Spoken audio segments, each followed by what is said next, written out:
பரிசுத்த வேதாகமம் பழைய ஏற்பாடு ஈசாயா தீர்க்க தரிசன புஸ்தகம் 65ஆம் அதிகாரம். என்னை குறித்து விசாரித்து கேளாதிருந்தவர்களாலே தேடப்பட்டேன், என்னை தேடாதிருந்தவர்களாலே கண்டறியப்பட்டேன். என்னுடைய நாமம் விளங்காதிருந்த ஜாதியை நோக்கி, இதோ இங்கே இருக்கிறேன் என்றேன்.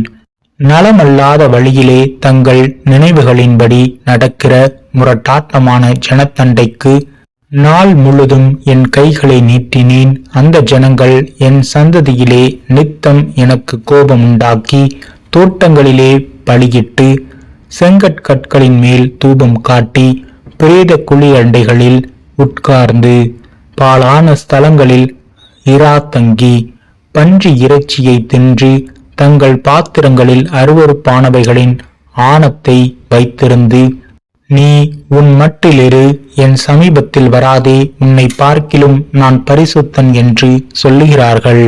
இவர்கள் என் கோபத்தாலாகிய புகையும் நாள் முழுதும் எரிகிற அக்கினியுமாயிருப்பார்கள். இதோ அது எனக்கு முன்பாக எழுதியிருக்கிறது. நான் மௌனமாயிராமல் சரிக்கு சரி கட்டுவேன்.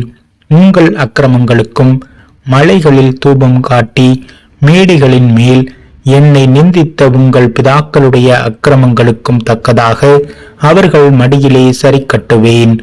நான் அவர்கள் முந்தின செய்கையின் பலனை அவர்கள் மடியிலே அளப்பேன் என்று கர்த்தர் சொல்கிறார்.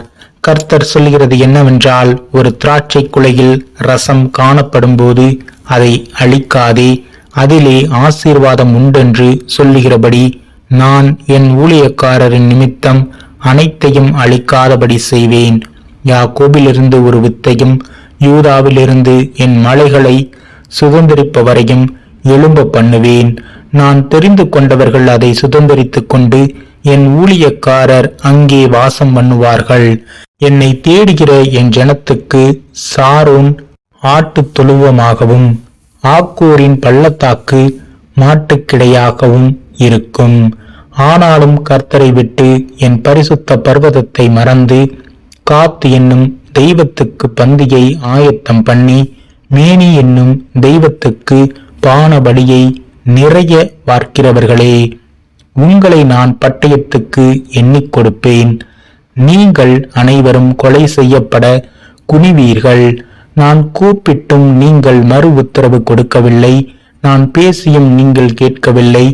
என் பார்வைக்கு பொல்லாப்பானதை செய்து எனக்கு பிரியமல்லாததை தெரிந்து கொண்டீர்கள்.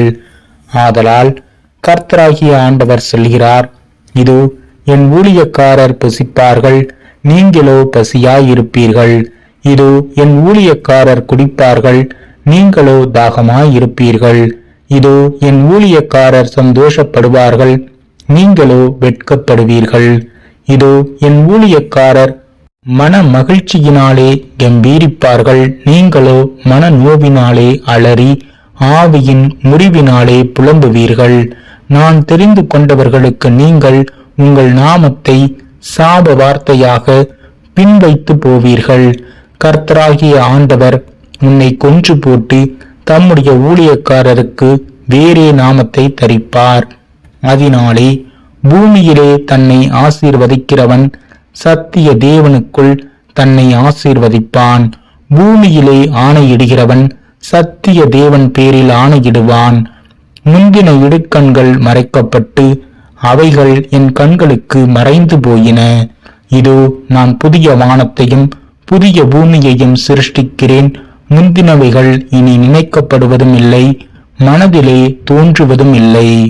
நான் சிருஷ்டிக்கிறதினாலே நீங்கள் என்றென்றைக்கும் மகிழ்ந்து களி கூர்ந்திருங்கள். இதோ எருசலேமை களி கூறுதலாகவும் அதன் ஜனத்தை மகிழ்ச்சியாகவும் சிருஷ்டிக்கிறேன். நான் எருசலேமின் மேல் களி கூர்ந்து என் ஜனத்தின் மேல் மகிழ்ச்சியாயிருப்பேன். அழுகையின் சத்தமும் கூக்குரலின் சத்தமும் அதில் இனி கேட்கப்படுவதில்லை.